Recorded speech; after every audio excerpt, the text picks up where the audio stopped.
Hey everyone, in this video we will be talking about average atomic mass.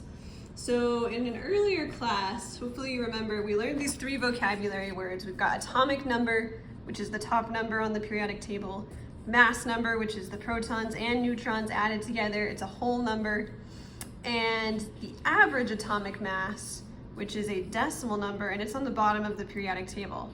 And now we are going to learn how that number is calculated.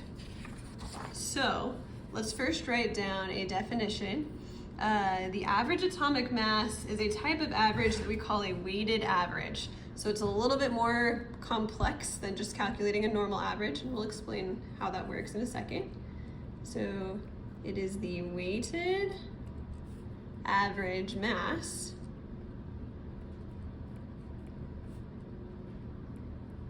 of different isotopes of an element. And it is the bottom number on the periodic table.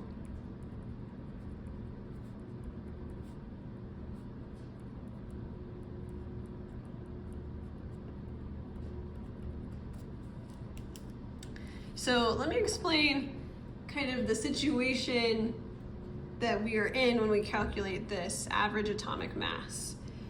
As we've learned before, different elements have different isotopes, and isotopes are different forms of the elements that have different numbers of neutrons.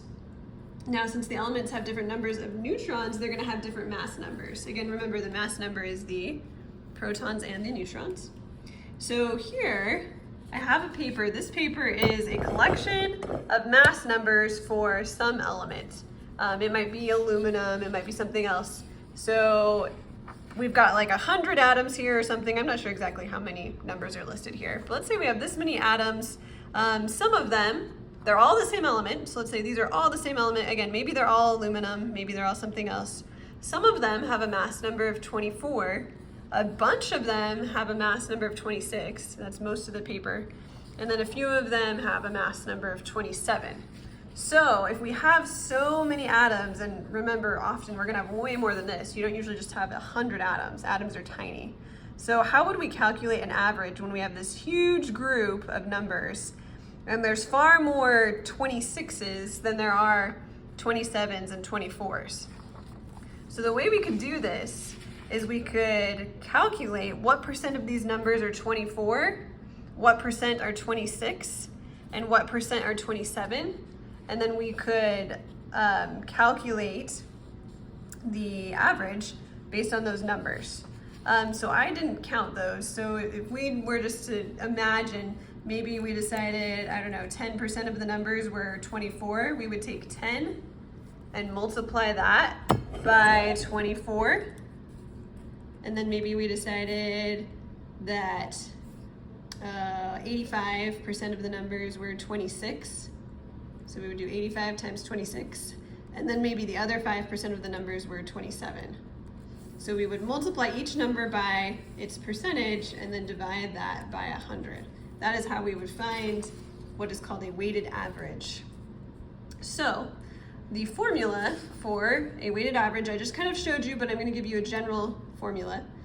You take the mass of your first isotope of an element, so we'll call that just mass 1, that little 1 down there.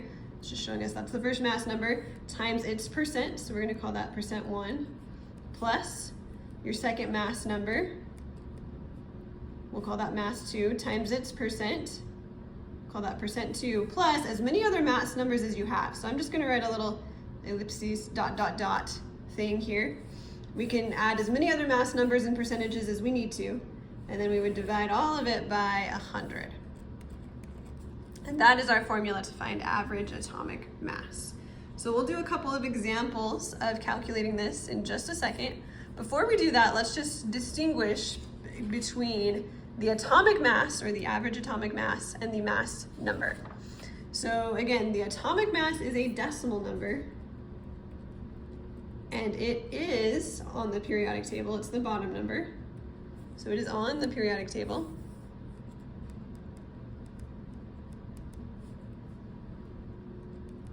and it is a weighted average.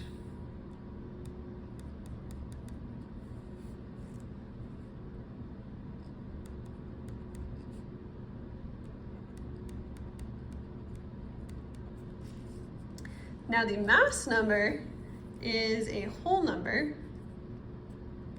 so it is not going to be a decimal because it is the number of protons and neutrons.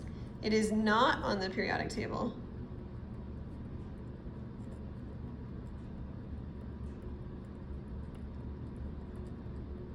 And the formula for the mass number is the number of protons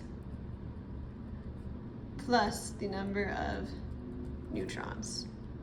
So just to keep those straight in your mind.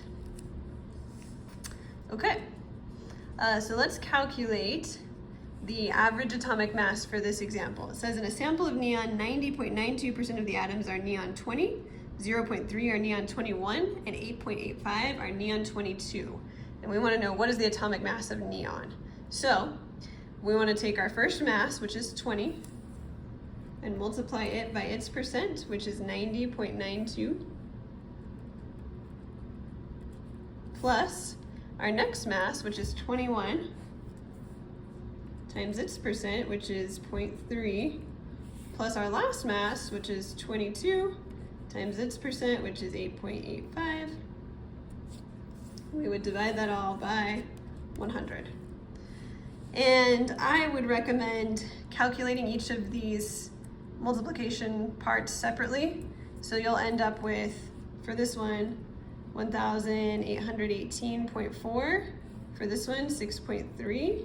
And for the last one, 194.7. Divide that all by 100. And you get 2019.4 divided by 100. So that gives us about 20.19. And this would be AMU because these mass numbers are in AMU. And we can look on the periodic table at neon and we can see, oh, that's really close to what they have on the periodic table for neon. We're 1 decimal point off just because of the numbers that we've used, but we're pretty close. All right, this next problem, we don't have to calculate anything. We just have to actually look at the periodic table and know how to use it. So this one says chlorine has 2 isotopes, Cl35 and Cl37. Which of those is most abundant? So if we look back at this problem right here, we had 20, 21, and 22. Our average was really, really close to 20. Like it was much closer to 20 than it was to 21 or 22. That is because 20 was the most abundant isotope, meaning it had the greatest percentage of atoms. So whichever isotope is the most abundant will be the closest to the average atomic mass. So if we look at the periodic table and look at chlorine, the average atomic mass for chlorine is 35.45, which is closer to 35 than it is to 37. So that means Cl35 must be the most abundant. So we could say Cl35, sorry about the focus there, I wish I could change that. Cl35 is most abundant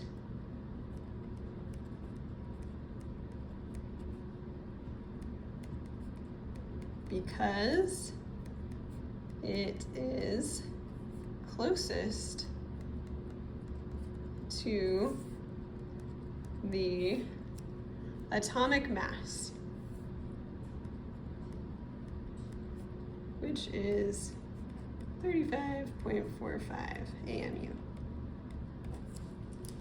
All right, so you need to know how to look at an average atomic mass and figure out which isotope is the most abundant based on that average atomic mass.